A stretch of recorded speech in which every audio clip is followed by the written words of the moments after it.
우리 삶에 좌절과 절망의 어둠이 거쳐지고 예수 그리스도의 부활의 생명과 소망이 가득할 수 있기를 주님의 이름으로 간절히 축원드립니다. 우리 옆에 있는 사람들하고 한번 인사하겠습니다. 부활의 소망으로 살아갑시다.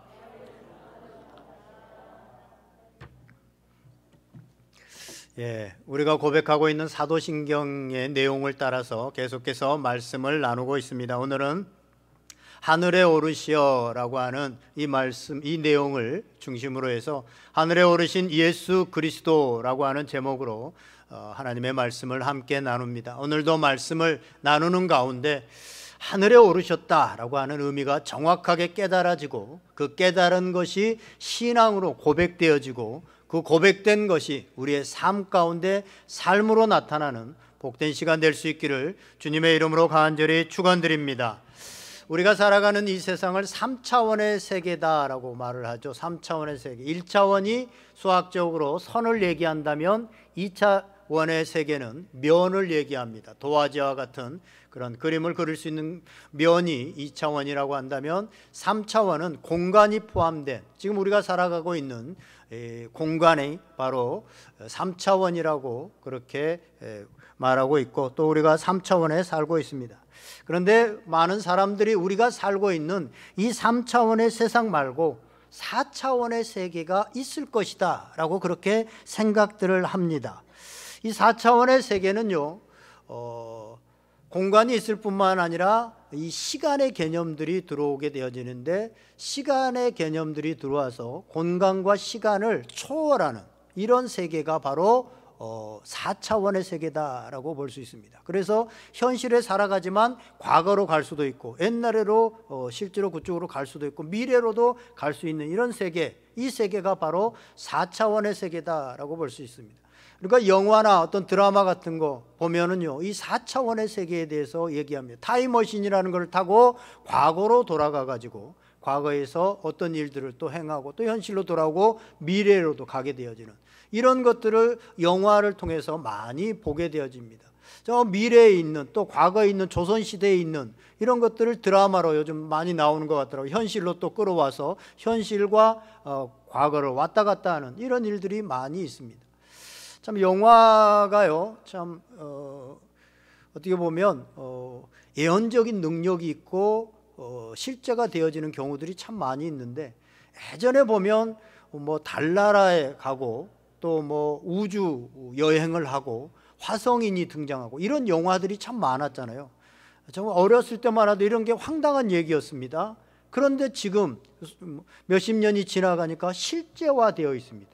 지금 달나라에 실제로 사람들이 가고 또 화성에도 무인 우주선이 가 있고 이런 형태들이 나타나게 되어집니다.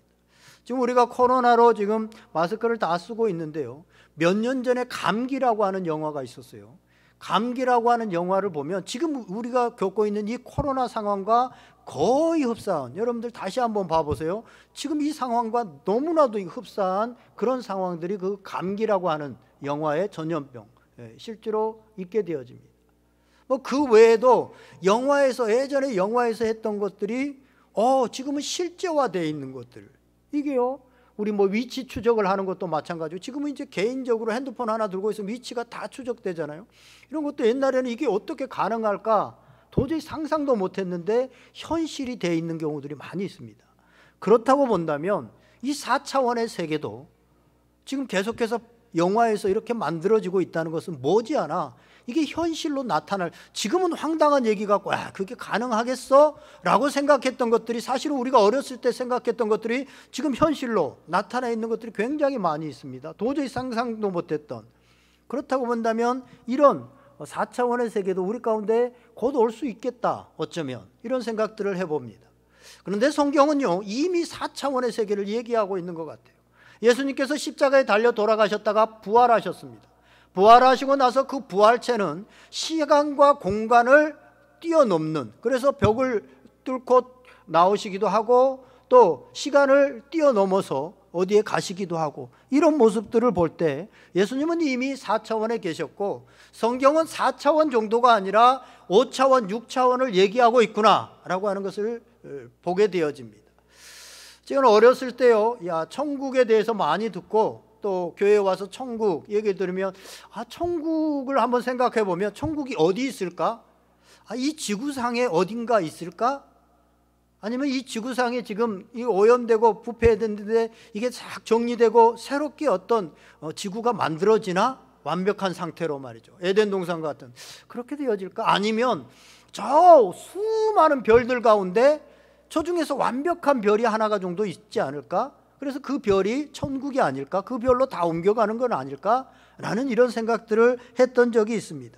근데 이런 것은요, 다 우리가 우리의 생각 속에서 우리의 범위 내에서 생각할 수 있는 것이고, 실제로 하나님이 계시는 천국은 우리가 상상할 수 없는 그런 차원의 다른 세상이라고 하는 사실입니다. 오늘 본문을 보면 부활하신 예수님께서 제자들과 함께 계시다가 그들이 보는 앞에서 하늘로 올라가게 되어집니다. 즉 승천하게 되어집니다. 우리는 이 하늘로 올라가신 예수님, 그 예수님, 승천하신 예수님을 믿는다고 신앙으로 고백하는 사람들입니다.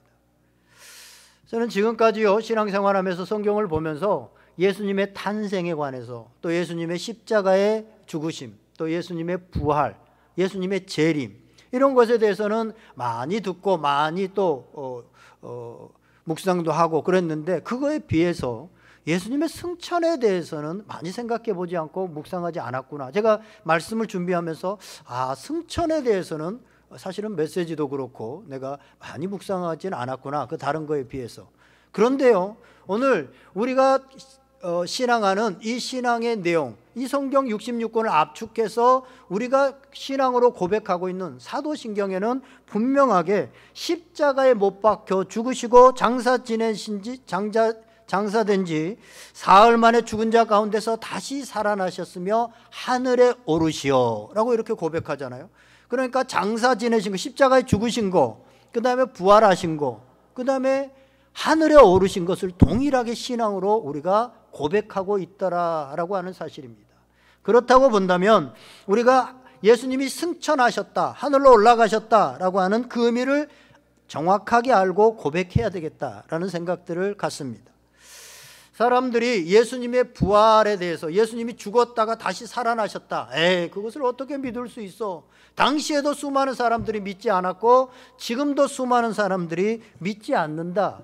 지난주에 제가 부활절에 말씀을 드렸죠. 그래서 예수님의 부활을 믿지 않기 때문에 그들이 주님 앞으로 나오지 않는다라는 말씀을 드렸습니다. 그런데 사람이 죽었다가 살아나는 거, 이건요 종종 있는 일입니다. 여러분 한 번쯤은 들어봤을 것입니다. 어떤 사람을 땅에 묻으려고 아마 여러분들 부모님이나 뭐 동네나 어르신 중에서 이렇게 얘기하시는 분들 들어보셨을 텐데, 땅에 묻으려고 관을 가지고 갔는데 관에서 무슨 소리가 나서 관 뚜껑을 열어보니까 살아있었더라.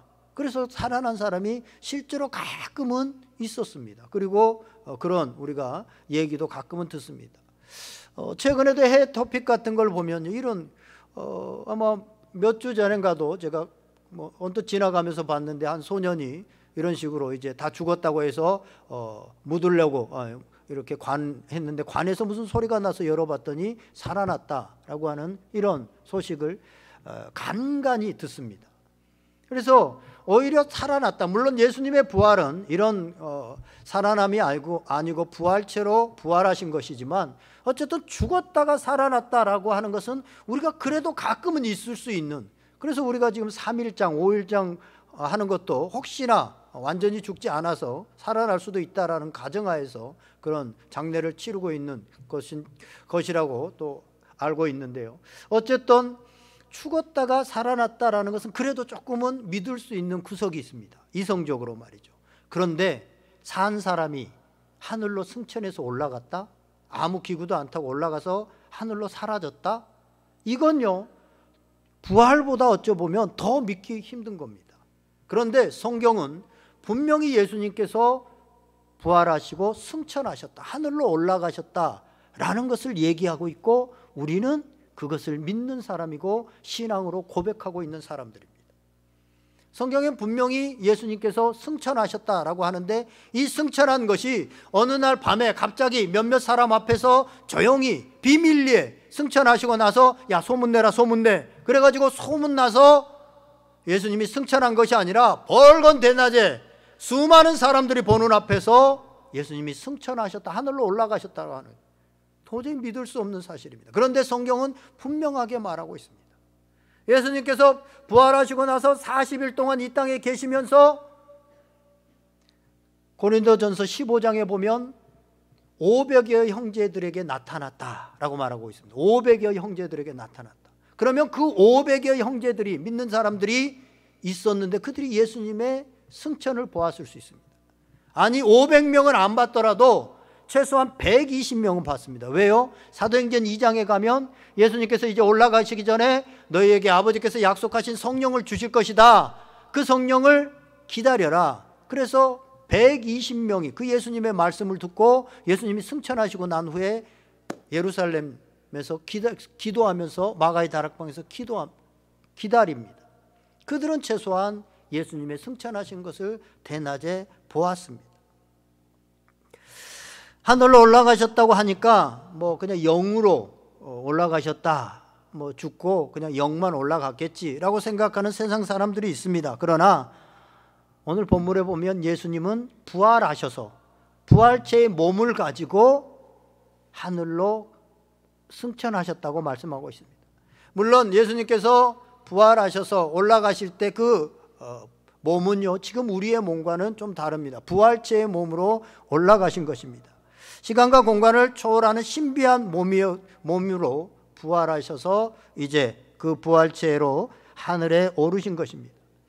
오늘 본문 9절에서 10절을 보면 예수님께서 하늘로 올라가실 때 하늘까지 쭉 올라가시고 구름에 가리어서 더 이상 보이지 않게 되었다라고 말하고 있습니다. 그때 흰 옷 입은 천사들이 호의를 합니다. 호의를 받고 구름 속으로 올라갔다라고 말하는데, 성경에서 구름은요 하나님의 임재를 말합니다. 셰키나, 하나님의 임재. 구약에서 보면 계속 구름이 강하게 임할 때 성경은 하나님의 임재를 말합니다. 그래서 구름 속으로 사라졌다고 하는 것은 하나님의 임재가 있는 하나님의 나라로 올라가셨다라는 것을 의미합니다. 그것도 천사들의 호의를 받으면서 올라가신 것입니다. 우리는 그 하나님의 나라가 어디에 있는지 정확하게 잘 모릅니다. 또 어떤 형태로 되어 있는지도 정확히 잘 모릅니다. 그러나 분명한 것은 하나님의 나라는 상상 속에 있는 어떤 허상이 아니라 실제로 있는, 하늘로 올라가는 그 모습 가운데 실제로 있는, 실제적으로 있는 곳이라고 하는 것입니다. 지금 우리의 육신의 눈으로는 그것을 볼 수 없고 우리의 지식으로는 다 이해할 수가 없지만 때가 되면 볼 수가 있고, 때가 되면 그 하나님의 나라에 우리가 들어가서 실제로 존재하는 것들을 알게 되어지고 느끼게 되어지고 체험하게 된다는 것입니다. 그래서 예수님의 승천은 우리 눈에 보이지 않는 것으로 그냥 없어진 것이 아니라 실제로 존재하는 장소인 하나님의 나라로 올라가신 것이고 옮겨지신 것입니다. 예수님께서 승천하셨다라고 할 때 이것이 중요한 의미 가운데 하나는요, 이 승천의 의미가 있습니다. 우리가 이 승천의 의미가 여러 가지가 있는데 그 중에서 한 두 가지 정도만 생각을 해보면, 첫째는 예수님의 승천은요 승리를 뜻하는 것이고 완성을 뜻하는 것입니다. 이번 사순절 기간 동안 우리가 빌립보서의 말씀을 많이 암송도 하고 묵상을 했습니다만, 빌립보서 2장 8절에서 11절을 보면 이런 말씀이 있습니다. 사람의 모양으로 나타나사 자기를 낮추시고 죽기까지 복종하셨으니 곧 십자가에 죽으심이라. 이러므로 하나님이 그를 지극히 높여 모든 이름 위에 뛰어난 이름을 주사 하늘에 있는 자들과 땅 위에 있는 자들과 땅 아래에 있는 자들로 모든 무릎을 예수의 이름에 꿇게 하시고 모든 입으로 예수 그리스도를 주라 시인하여 하나님 아버지께 영광을 돌리게 하셨느니라. 아멘. 예수님께서는 낮은 모습으로, 인간의 모습으로 이 땅에 오셨습니다. 그리고 아주 겸손하게 사셨습니다. 이 모습을 보면서 사람들 눈에는 실패자의 모습으로 보였습니다. 왜냐하면 세상은 권력을 가지려고 하고 더 많이 부하려고 하고 자기가 누구를 다스리려고 하는 이런 시대 가운데 예수님이 오셔서 그냥 누가 욕하면 욕 듣고 때리면 맞고 십자가에 죽으면 처형하면 그대로 죽임을 당한 이런 나약한 모습이었기 때문에 실패자다라고 사람들은 생각했습니다. 그러나 승천하시는 예수님의 모습은 더 이상 실패자의 모습이 아닙니다. 완전한 승리자의 모습이고 모든 것들을 완성하신 모습입니다.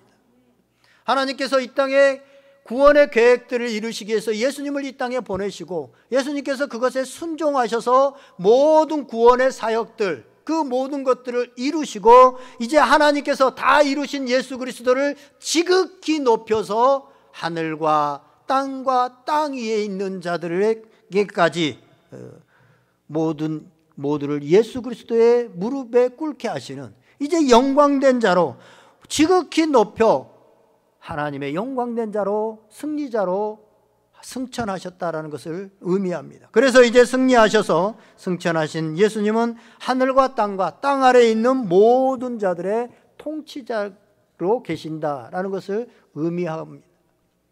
두 번째로는요, 예수님의 승천은 이제 첫째 단계의 사역이 끝나고 둘째 단계의 사역이 시작되어진다라는 것을 의미합니다. 무슨 말이냐 하면 첫째 단계의 이 사역은 예수님이 육신의 몸으로 왔습니다.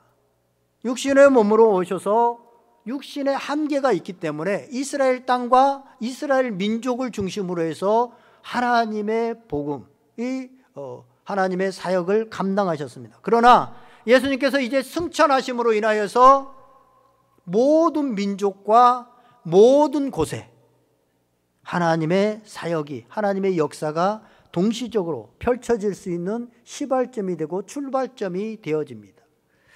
그래서 마태복음, 예수님께서 승천하시기 전에 하신 말씀이 마태복음 28장 19절에서 20절에 나오고요.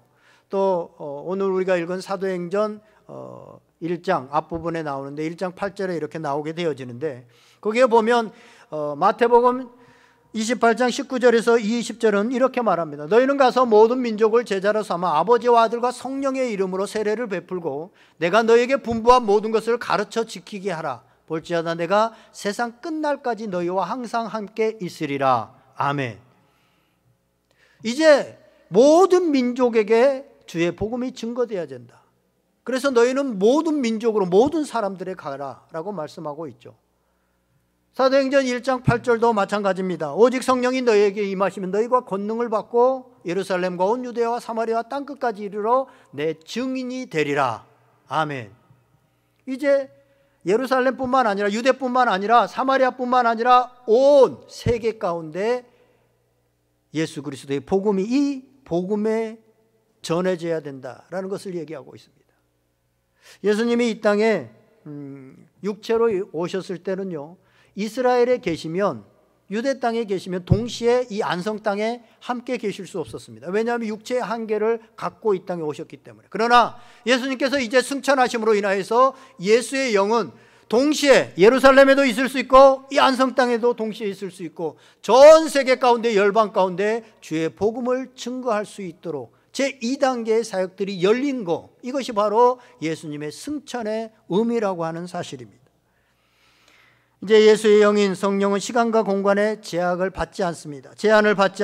그래서 이제 전 세계 곳곳에 성령을 통하여 예수님을 믿고 제자가 되는 사역들이 이루어지고 있습니다. 이제 본문으로 돌아와 보겠습니다. 부활하신 예수님께서 하늘로 올라가셨는데 이제 그 모습을 보고 제자들이 넋을 놓고, 와, 이런 일이 어떻게, 부활도 믿지 못했는데 이렇게 하늘로 올라가는 이 일이 있을 수 있을까? 넋을 놓고 그냥 멍하니 보고 있었습니다. 그때 천사들이 그 모습을 보면서 제자들에게 두 가지의 메시지를 전합니다. 예수 그리스도의 승천을 보고 있는 제자들에게 두 가지의 메시지를 전하는데, 이 메시지는 오늘 예수 그리스도가 승천했다라고 하는 것을 믿고 신앙으로 고백한 우리에게 주는 메시지이기도 합니다. 그리고 그 말씀을 따라 살아가라고 하는 말씀입니다. 우리 10절 11절 말씀 다시 한번 읽어보겠습니다. 10절 11절 다 같이 읽습니다. 시작. 올라가실 때 제자들이 흰옷 입은 두 사람이 그들 곁에 서서 이르되 갈릴리 사람들아 어찌하여 서서 하늘을 쳐다보느냐. 너희 가운데서 하늘로 이 예수는 하늘로 올라가심을 본 그대로 오시리라 하였느니라. 아멘. 첫 번째 메시지는 뭐냐? 어찌하여 서서 하늘을 쳐다보느냐, 이 말입니다. 이 말은 뭐예요? 하늘만 쳐다보지 말고 현실로 돌아오라라는 말입니다. 사람들은 은혜를 받으면 변화산에서 변화된 모습을, 예수님의 변화된 모습을 보면서 베드로가 여기에 초막셋을 짓고 그냥 내려가지 말고 여기서 삽시다, 이런, 너무나도 좋으니까, 현실은 너무나도 고달프고 힘들어서 가기 싫은 겁니다. 우리 한국교회 초창기에 많은 좀 실수 가운데 하나가요, 교회 세상이 너무나도 힘들고 특히 여성분들이 이 학대당하고 뭐 이러면서 집에서든 너무나도 힘들었던 거예요. 교회에 오면 너무나도 은혜가 있고 주님의 은혜가 너무나도 크니까 자꾸 교회에만 머무르려고 했어요. 그러다 보니까 집에서도 좀 갈등도 있고 남편들이 싫어하고 너 교회 가지 마. 그런데 그 안에는 너무나도 좋은 거예요. 그래서 교회에 머무르려고 하고 또 거기에 맹신하게 되어지고. 그런데 오늘 성경을 보면 너희가 이런 환상을 보고 이런 은혜를 받았으면 거기에만 머물러 있지 말고 다시 현실로 돌아가라. 그 은혜를 가지고 현실로 돌아가라. 하늘만 쳐다보고 있지 마라 라고 하는 것을 말하고 있습니다. 이 놀라운 하늘로 올라가게 되어지는 이 환상을 보더라도 너희가 현실로 돌아가라. 이단들의 특징이 뭡니까?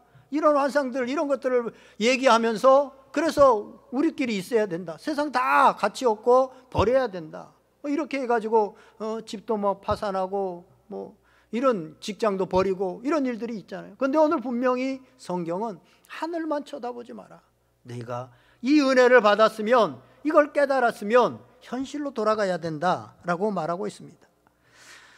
예수님은 가신 모습 그대로 오실 것이니 여기서 놓고 그렇게 있지 말고 할 일을 해야 된다는 것입니다. 승천하신 예수님의 몸은 더 이상 이 땅에 있지 않습니다. 예수님께서 승천하시면서 그 몸 대신에 이제 이 땅에 몸이 없습니다. 몸 대신에 주신 것이 있습니다. 그게 뭡니까? 그리스도의 몸인 교회입니다.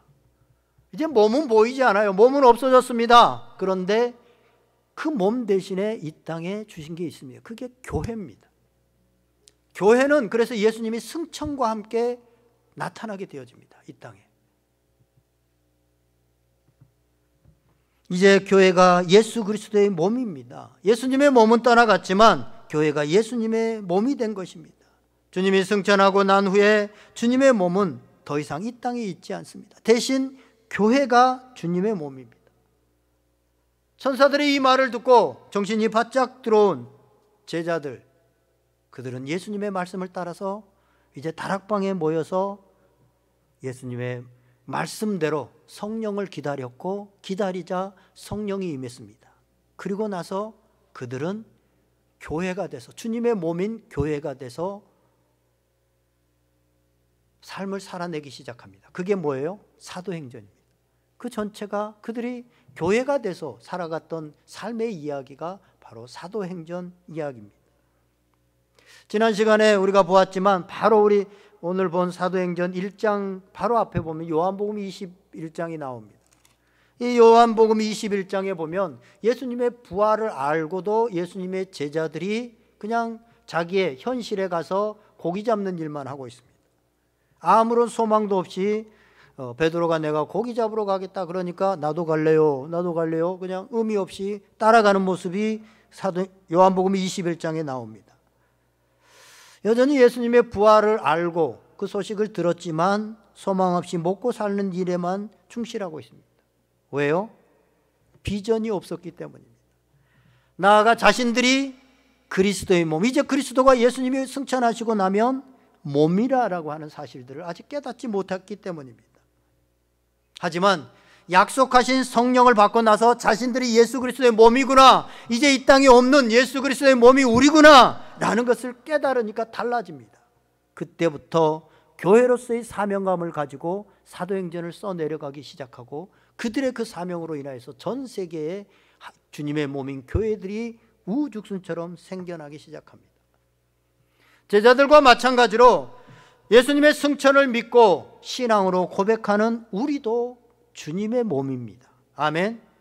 그러면 사명이 있습니다. 그래서 우리는 스스로에게 물어야 됩니다. 그냥 동물적인 먹고 사는 문제 누구나 다 하는 이방인들의 그 삶을 넘어서서 우리 스스로에게 질문해요. 나는 주님의 몸된 주님의 몸인 교회로서 어떻게 살아야 되는가? 무엇을 해야 되는가? 물어봐야 됩니다.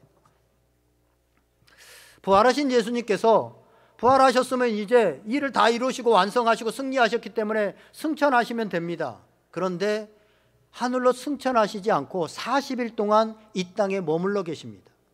물론 40일 동안 계시면서 많은 사람들을 만나면서 내가 살아났다라고 하는 부활을 확신시키기 위해서 40일을 많은 사람들을 만난 그런 일이 만난 것일 수도 있지만, 오늘 성경을 보면요, 예수님께서 하시고 싶은 얘기가 있었습니다. 그 40일 동안 하늘로 안 올라가시고 사람들을 만나고 제자들을 만난 이유는 특별히 두 가지의 말씀으로 압축됩니다. 그게 앞에서 제가 말씀드렸던, 예수님께서 부활하시고 나서 제자들에게 올라가시기 전에 마태복음 28장 19절에서 20절 말씀, 그러므로 너희는 가서 모든 민족을 제자로 삼으라, 모든 사람들을 제자로 삼으라, 세례를 주고 가르쳐 지키게 하라, 이걸 당부하고 싶었던 거예요.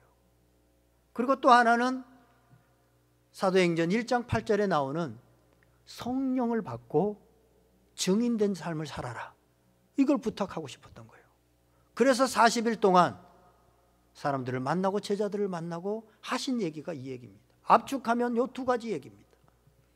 그러면 여기서 우리가 예수 그리스도의 승천을 믿고 그것을 신앙으로 고백하는 사람들이 무엇을 위해서 살아야 될지를 알게 되어집니다. 우리가 기본적으로 예수님의 몸이기 때문에 예수님께서 이 땅에 오셔서 행하셨던 일, 그것들을 우리가 해야 된다고 하는 사실, 그리고 마지막에 부탁하신 거, 마지막 올라가시면서 우리에게 부탁하신 거, 너희는 모든 민족에게 복음을 증거하고 제자 삼는 사역을 해라. 또 하나는 성령을 덧입고 증인의 삶을 살아가라.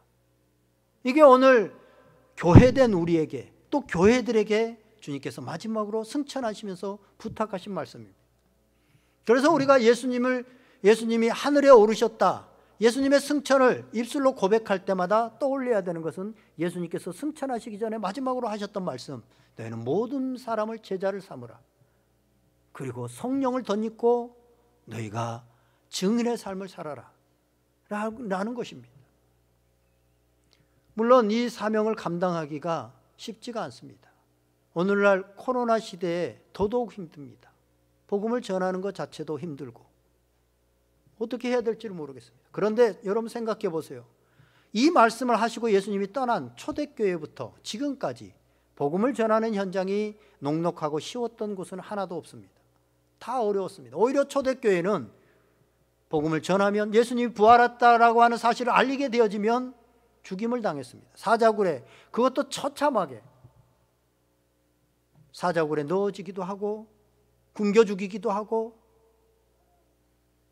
십자가에 매달리기도 하고 그렇게 죽었습니다.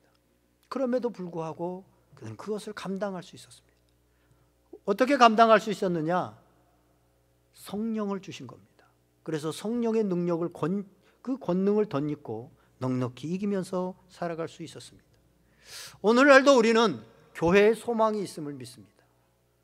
세상에는 지금 전 세계가 동성연애, 키오 축제, 성소수자 이런 걸 다 인정하고 있습니다. 그리고 정치도 그렇고, 사실은 우리 아들 딸들이 남자와 더불어 결혼하겠다 하면 다 반대할 겁니다. 세상 사람들도 반대해요. 대부분 반대합니다. 그런데 법은 통과되고 있습니다. 누구 하나 목소리를 내지 않습니다. 이런 목소리를 내야 되는 곳이 어디입니까? 어두움을 물리치고 바른 목소리를 내는 것이 교회입니다. 그래서 교회가 소망이 있는 겁니다. 주님은 교회가 소망이 있다, 의를 말하고 정의를 말하고 바른 것을, 올바른 것을. 그러나 지금 교회가 많이 그 역할들을 잃어가고 있습니다. 그렇지만 여전히 하나님께서는 교회의 소망이 있다. 이렇게 어둡고 힘든 때일수록 우리나라가 어려운 6.25와 일제시대를 거치면서 굉장히 어려운 복음을 전하는 사람들 많이 순교를 당했습니다. 그러나 그때 오히려 복음은 더 순수했고, 복음은 복음의 역할들을 했고, 교회는 교회의 역할들을 했고, 그때 더 부흥이 되어졌습니다. 아멘. 어쩌면 이 코로나가 그런 것이 될 수 있기를 저는 간절히 기도하고 있습니다.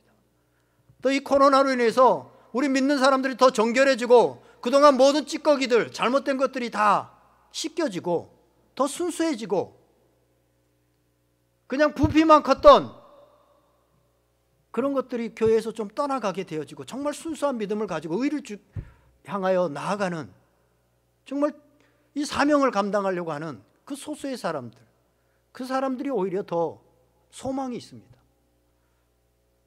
부피가 크고 수천만 명이 믿습니다 라고 하는 이 부피가 능력이 있는 것이 아니라 정말 주님의 사명을 붙들고 그 사명을 향하여 나아가는 한 사람이 오히려 더 소망이 있습니다. 그렇다고 본다면 지금 아마 이 코로나로 인해서 교회들이 어려움을 당하고 숫자적으로 더 줄어들지 모르겠습니다. 그러나 더 정결해지고 더 깨끗해지고 더 소망이 있는 공동체로 살아나게 된다면 이건 진정한 의미에서 부흥입니다. 할렐루야. 그래서 주님께서 그런 일들을 일으키시기를 기도하고 있습니다.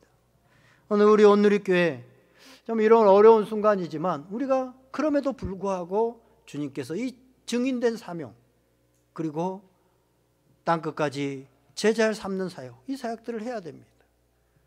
또 잠깐 우리 새신자 위원장님이 2부 예배 마치고 저한테 이런 어려움 때지만 또 말씀 가운데 계속 그런 메시지들이 들려와서 그래도 어떻게든 전해보려고 하고 어떻게든 뭐 마스크 한 장이라도 나누겠습니다 라고 얘기를 하더라고요. 참 감사한 얘기입니다. 그런데 우리 모두의 마음 가운데 그러한 시대가 어렵기 때문에 지금 아무도 안 하기 때문에 그냥 손 놓고 있자, 이게 아닙니다.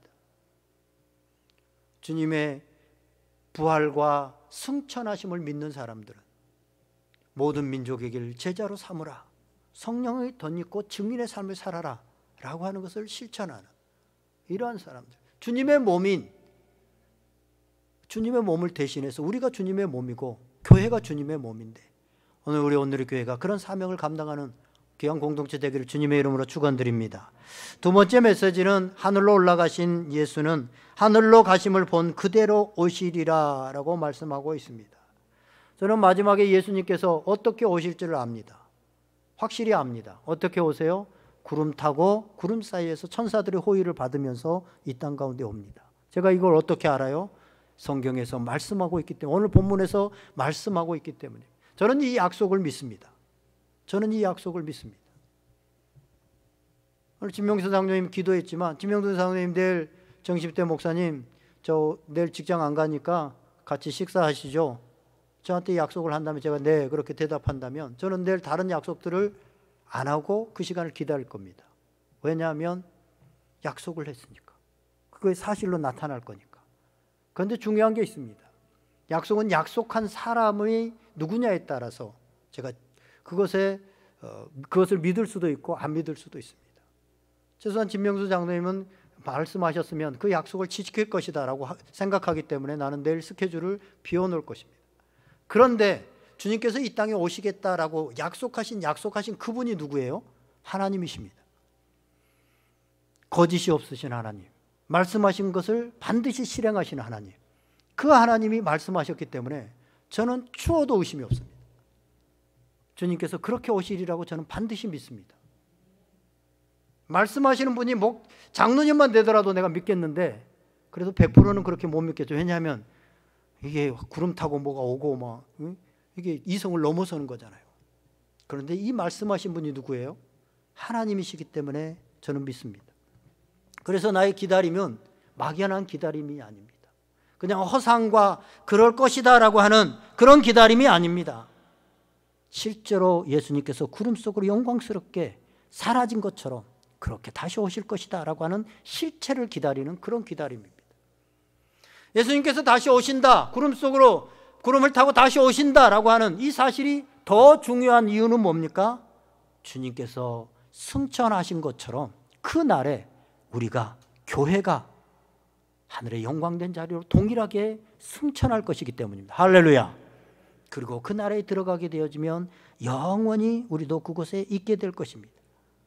주님께서 승리의 계가를, 이 땅에서 어렵고 힘들고 패배자처럼 살았지만 결국은 승천하실 때 승리자의 모습으로 모든 것을 이룬 그 모습으로 승천하신 것처럼 우리도 그날에 승천하게 될 것입니다. 이 사실에 대해서 데살로니가전서 4장 16절에서 17절은 이렇게 말씀합니다.